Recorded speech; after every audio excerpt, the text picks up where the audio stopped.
Bienvenue dans cette vidéo de présentation de notre logiciel Prestock CB. Avec Prestock CB, vous pourrez gérer vos stocks aussi bien sur un seul dépôt que plusieurs dépôts, ou îlots, ou zones de stockage, ou entrepôts, ou magasins, etc. Point important, Prestock CB n'est pas un logiciel de gestion commerciale. Il ne permet pas de réaliser des devis, factures, etc. Il est à 100% orienté gestion de stock et pourra donc être utilisé aussi bien dans un environnement industriel pour gérer les entrées et sorties de composants ou de produits finis qu'en environnement commercial. Mais Prestock CB est avant tout un logiciel de suivi des marchandises prêtées à des collaborateurs pour un chantier, une utilisation ponctuelle, etc. Ces mêmes marchandises doivent revenir en stock à la fin de leur utilisation et il est donc important de suivre l'endroit où sont ces marchandises.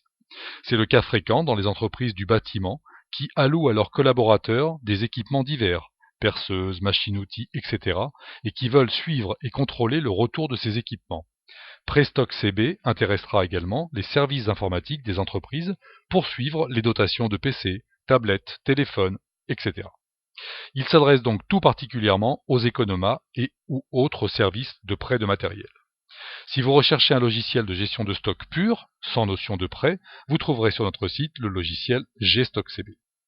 La particularité de Prestock CB est de créer pour chaque produit un code-barre interne. Cela permettra à l'utilisateur de gérer à 100% tous les produits à l'aide d'une douchette. Mais bien sûr, si le produit a déjà un code-barre, il pourra être renseigné dans sa fiche.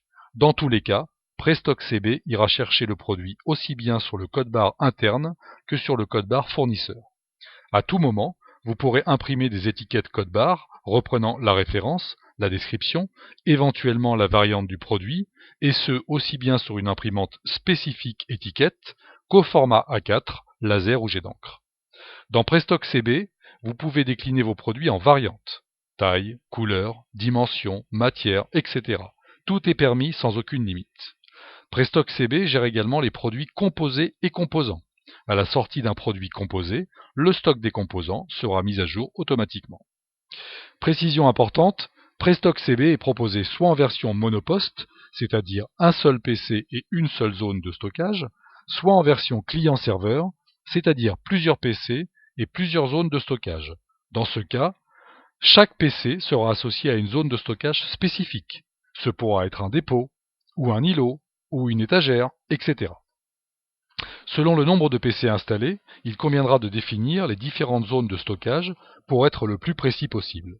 Notez que plusieurs PC peuvent bien sûr être affectés à une même zone de stockage, cas des usines qui souhaitent gérer le stock sans distinction de zone de stockage. Mais Prestock CB apporte aussi un avantage incontestable dans son utilisation au quotidien. En effet, il a été développé pour être éventuellement utilisé sur écran tactile, donc sans souris, idéal en environnement industriel. Ainsi, la fenêtre de sortie des produits permet de positionner des touches de produits à la manière d'une caisse enregistreuse.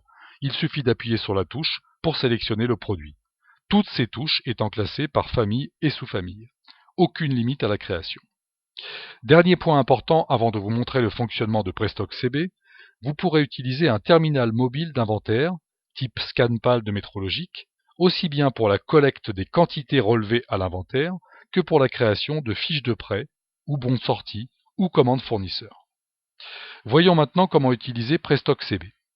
Pour notre vidéo, nous sommes en version client-serveur, c'est-à-dire que nous gérons plusieurs zones de stockage et que nos PC sont en réseau. La seule différence avec la version monoposte étant, nous vous le rappelons, le fait qu'une seule zone de stockage n'est possible. La première manipulation à effectuer est le paramétrage du logiciel. Pour cela, nous cliquons sur Accès au paramétrage. Nous allons d'abord paramétrer les informations de la société utilisatrice et le PC en cours. Ces infos seront reprises sur les fiches de prêt et les commandes fournisseurs. Précision importante, par défaut, le logiciel propose l'édition d'une fiche de prêt, mais vous pourrez parfaitement modifier cela grâce à un logiciel nommé État et Requête qui permet d'adapter les impressions à vos besoins. Dans notre exemple, nous avons créé deux paramétrages de PC. Nous allons prendre celui sur lequel nous sommes liés actuellement, vous le voyez noté ici, et nous avons saisi tout simplement dans le premier onglet les coordonnées de notre société. Nous avons choisi par défaut un chantier employé, nous allons vous expliquer de quoi il s'agit après. qui sera repris par défaut toujours lors de la création d'une fiche de prêt. On pourra bien sûr aller chercher un autre chantier employé lors de la création des fiches de prêt. Nous avons défini, parce que nous sommes en mode client-serveur, quelle était la zone de stockage concernée par le PC en cours. Ensuite, divers paramètres de matériel, notamment pour l'impression des étiquettes. On peut le faire, donc nous vous le rappelons, soit sur une imprimante A4, soit sur une imprimante dédiée, du type Bic Solon SRP 770, que vous voyez ici, une imprimante à rouleau. On peut également préférer ici l'impression d'une fiche de prêt à chaque validation. Donc d'office, elle sera imprimée en 1 ou 2 exemplaires selon vos besoins. Et dernier point très important, si on utilise un terminal mobile d'inventaire de type ScanPal, on précise ici le chemin où sera généré le petit fichier TXT que génère ce type d'appareil et le séparateur. Donc ce sont des fichiers qui se présentent de la façon suivante: le code barre qui a été touché, un séparateur, qui peut être une virgule, dans notre exemple c'est ce que nous avons mis, mais un point-virgule ou autre, et la quantité douchée. Une fois ce paramétrage réalisé, ici, on peut continuer à aller sur les autres paramétrages. Ensuite, paramétrage des touches produits.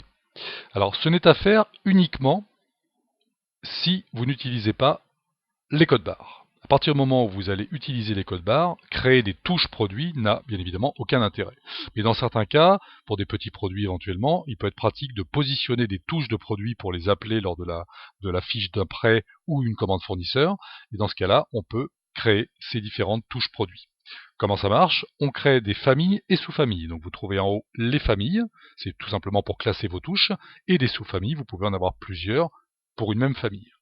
Une fois les familles créées, tout simplement ici on retrouve la liste des produits que l'on a créés dans Prestock CB. On peut éventuellement les filtrer par famille au niveau du produit pour mieux repérer les produits. Et il suffit tout simplement de faire déposer la touche sur la bonne famille et sous-famille que l'on souhaite. Donc je lâche ici, je vais avoir un petit message parce que moi je l'ai déjà positionné. Et voilà, ma touche est créée ici, je la mets où je veux. Donc vous pouvez créer par famille et sous-famille ici une cinquantaine de touches. Mais je le répète, avec le fait de créer des sous-familles, on peut aller très très loin. Notez ici, vous pouvez changer la couleur de fond pour faire éventuellement des repérages. On va mettre une couleur de fond claire ici, et changer éventuellement aussi la couleur de police de caractère si l'on le souhaite. On peut supprimer à tout moment une touche produit et la remettre à un autre endroit éventuellement. Donc ça, à ne faire que si certains produits ne sont pas code barrés, ou que l'on n'utilise pas tout simplement le code barre dans le logiciel. Ici, le paramétrage des utilisateurs, donc ce sont les gens qui auront accès au logiciel. Et pour chaque collaborateur, vous pourrez définir des droits d'accès, ce qui est très important. Notamment ici, on va vous montrer, sans le créer, mais vous avez des règles d'accès au paramétrage du logiciel que nous sommes en train de faire, des règles d'accès à la gestion des stocks, est-ce qu'on peut créer des mouvements de stock, etc. Est-ce qu'on peut créer des produits, modifier des produits, est-ce qu'on peut gérer les chantiers ou employés, c'est-à-dire les destinataires des prêts de marchandises, est-ce qu'on peut gérer des fiches de prêt, est-ce qu'on peut gérer les fournisseurs et les commandes. Donc ce sont des droits d'accès que vous définissez pour chaque collaborateur. On ferme cette fenêtre ici.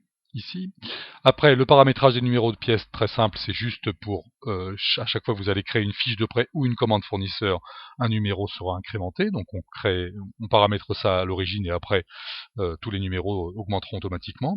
Les étiquettes, très important pour imprimer des étiquettes code barre, donc selon le type d'imprimante que vous avez, soit A4, soit au rouleau, vous définissez ici le format de vos différentes étiquettes, vous pouvez en avoir bien évidemment plusieurs.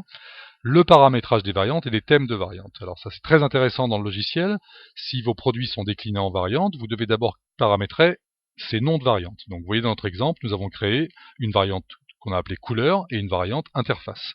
Pour notre exemple, nous proposons un prêt d'imprimantes, tickets, des choses comme ça, et ces imprimantes peuvent avoir une interface de type USB, de type série, de type Ethernet.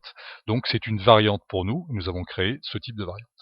Une fois les grandes familles de variantes créées, pour chacune d'entre elles, on va dans les thèmes de variantes. Donc vous voyez ici, on a créé pour la variante couleur, un blanc, un noir, un gris. Pour la variante interface, comme on vous le précisait, du RS232, du USB, du Ethernet. Et pour tous les produits donc, qui seront concernés par les variantes, on l'indiquera dans la fiche de produit, et des sous-produits seront créés en fait par variante, de façon à pouvoir notamment doucher ces produits par variante et gérer le stock également par variante.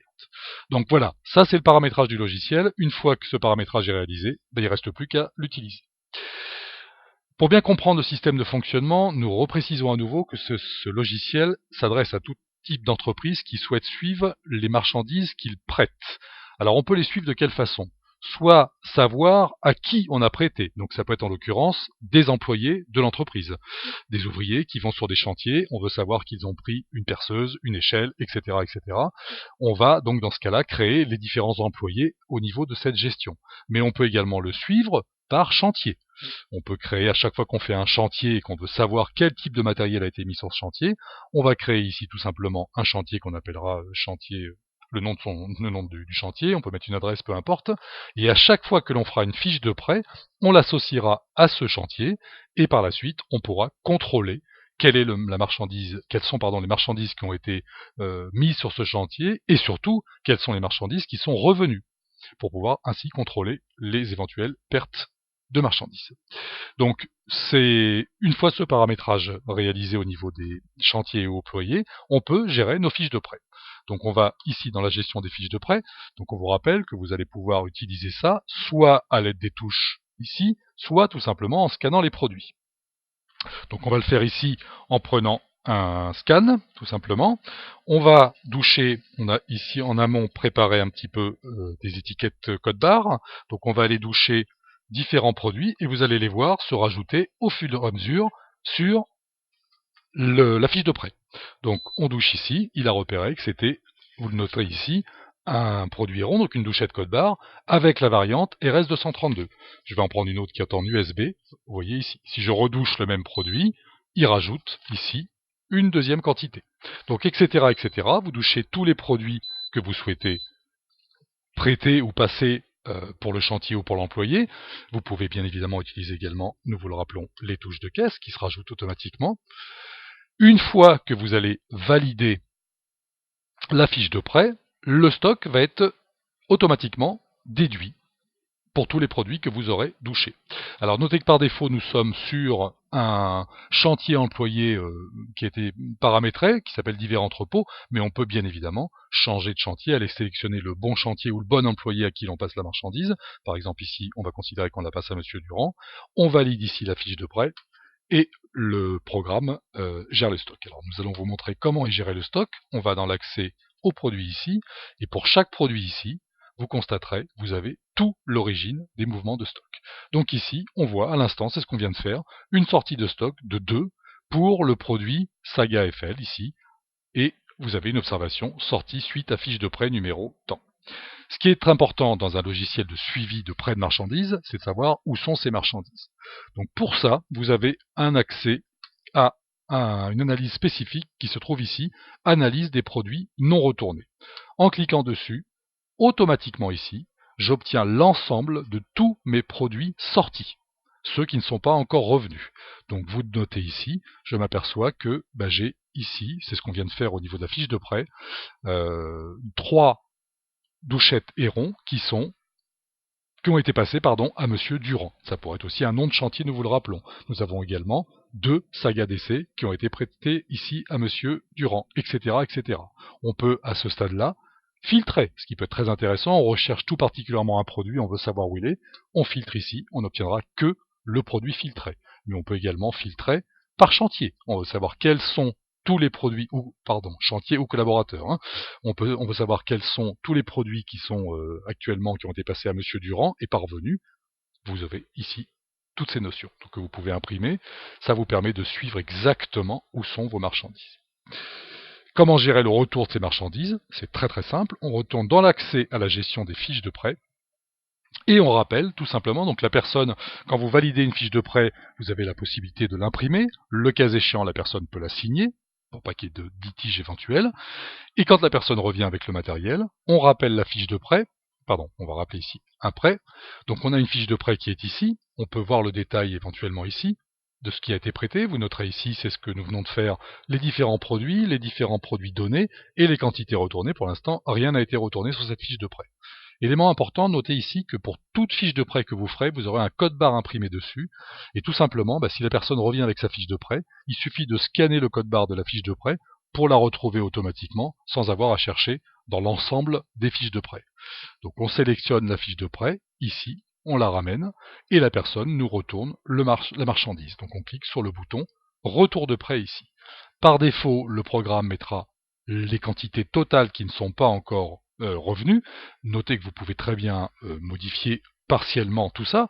Imaginons ici que la personne a ramené tout sauf ça. Là, elle ne l'a pas ramené, il n'y en a pas, 0 ici.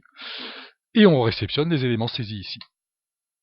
Automatiquement, on peut réimprimer une fiche de prêt, éventuellement, automatiquement, les stocks ont été mis à jour en conséquence. On va vous remontrer ça en retournant sur une douchette Héron ici. Vous voyez là qu'il y avait eu une sortie suite à la fiche de prêt de 1, et on a eu un retour de marchandises de 2. Donc on connaît notre stock à tout moment pour tous les produits, ce dépôt par zone de stockage par zone de stockage si vous êtes en version client-serveur. Et également par variante. Vous savez ici votre stock de variante. Dépôt par dépôt, toujours même principe. Donc très simple. Notez que nous n'avons pas validé complètement le produit qui a été retourné. Donc ici, si on rappelle à nouveau la fiche de prêt, vous noterez que on a toujours nos 2 hérons qui ne sont pas revenus. Finalement, la personne les ramène, on peut valider ici et réceptionner les éléments. Et tout est revenu, tout est soldé maintenant. Voyons maintenant un élément très important. Au-delà du suivi des marchandises de prêt, dans beaucoup de cas, l'utilisateur sera amené à passer également des produits de type consommation, par exemple des clous, par exemple des vis, etc., des produits dont on n'a pas besoin de suivre le prêt. Au niveau de la gestion du produit, vous avez une spécificité dans ce cadre-là, vos produits étant créés ici. Quand on prend une fiche produit, vous avez ici la coche produit de consommation. Donc pour tout ce qui est produit non géré au niveau des retours, on coche cet élément ici. Et bien évidemment, à partir du moment où on aura coché cet élément, on pourra sur une fiche de prêt rajouter tous ces produits. En revanche, dans l'analyse de suivi ici que vous aviez vu tout à l'heure des produits non retournés, ces produits ne seront pas pris en compte. Donc tout ce qui est produit de consommation non retourné devra être coché ici au niveau de cet interrupteur. Très important. Notez également au niveau des produits, de la gestion des produits, des marchandises, vous pouvez importer directement tous vos produits à partir d'un fichier Excel, donc avec une présentation impérativement qui suit l'indication que vous avez ici, avec les colonnes bien respectées, même si elles ne sont pas remplies, elles doivent être créées, la référence, le libellé, le prix d'achat, le code barre du fournisseur, des éléments importants qui vous permettent en un clic d'importer tous vos produits. Notez que c'est rigoureusement le même principe pour importer des chantiers ou la liste des employés et importer éventuellement des codes barres pour les produits. En effet, Prestock CB est capable de gérer plusieurs codes barres pour un même produit. Ce sont des cas de figure assez rares, mais qui peuvent exister. Élément important, Prestock CB étant un logiciel de gestion de stock, il est important de pouvoir suivre son inventaire. Vous l'avez compris, à chaque fois que vous ferez des mouvements de prêt, de fiches de prêt, les stocks seront gérés, au retour également. Vous pouvez dans le logiciel Prestock CB gérer également vos commandes fournisseurs, c'est le même principe que pour la fiche de prêt. Vous passez vos commandes auprès de vos fournisseurs, vous réceptionnez vos commandes automatiquement, les stocks sont mouvementés en conséquence. Mais très souvent dans un logiciel de stock, vous serez amené à saisir vos inventaires pour contrôler tout simplement que le stock informatique soit correct. Donc pour ça, vous avez au niveau de la gestion des stocks, ici la possibilité de saisir l'inventaire soit manuellement, soit à partir d'un terminal mobile. Si c'est manuellement, très simplement, une fenêtre s'ouvre, liste l'ensemble des stocks informatiques sous forme de 2 onglets, les produits avec variante et les produits sans variante. Vous faites un contrôle et vous pouvez ici modifier la quantité, la valeur relevée une fois que vous avez fait votre inventaire. Donc tout ça se faisant manuellement. Pareil pour les articles sans variante, et notez l'élément important que vous devez gérer vos stocks, bien évidemment, zone de stockage par zone de stockage. Maintenant, idéalement, si vous avez un terminal mobile d'inventaire, très pratique, tout simplement en appuyant sur ce bouton, il suffit de récupérer les données. Donc nous l'avons fait, nous avons douché quelques produits avec un terminal d'inventaire. On récupère les données. Ici, le programme liste tout ce que le terminal d'inventaire a douché, contrôle par rapport à la valeur au stock informatique ici, mais la valeur relevée est le stock informatique, et vous pouvez contrôler tout ça et valider votre inventaire en un clic. Donc beaucoup plus pratique à partir d'un terminal mobile. On douche les produits, on saisit la quantité dans les rayonnages, on se connecte, on remonte les informations, il ne reste plus qu'à valider, toujours attention, onglet par onglet, ici, article avec variante et article sans variante. Ce terminal mobile d'inventaire sert également à d'autres choses que l'inventaire. En l'occurrence, vous êtes en train de préparer une fiche de prêt, vous pouvez très bien l'utiliser en douchant les produits dans les rayonnages, puis revenir ici sur la fiche de prêt pour la créer tout simplement, et plutôt que de redoucher à nouveau vos différents produits ou d'utiliser les touches, tout simplement, ici, grâce à cet onglet, vous pouvez ici récupérer les informations que vous avez douchées sur le terminal mobile pour préparer votre fiche de prêt, et vous notez qu'automatiquement, tous les produits sont remontés avec la quantité.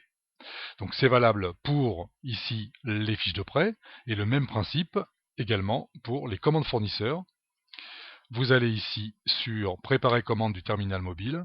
Alors ce qui est très intéressant, c'est que vous pouvez doucher tous les produits qui vous manquent, par exemple en rayon, ou les produits qui sont presque en stock mini, quel que soit le fournisseur, peu importe. Vous faites votre récupération des données et vous noterez qu'en fonction de ce que vous avez saisi dans la fiche du produit, le programme détectera quel est le fournisseur. Si aucun fournisseur n'a été spécifié, vous n'aurez pas le fournisseur remonté. Et pour chaque produit que vous souhaitez commander, ici vous sélectionnez le fournisseur si ce n'est pas bien paramétré. Voilà, vous pouvez avoir bien sûr plusieurs fournisseurs. Quel que soit le ou les fournisseurs que vous avez, vous pourrez gérer vos commandes fournisseur par fournisseur.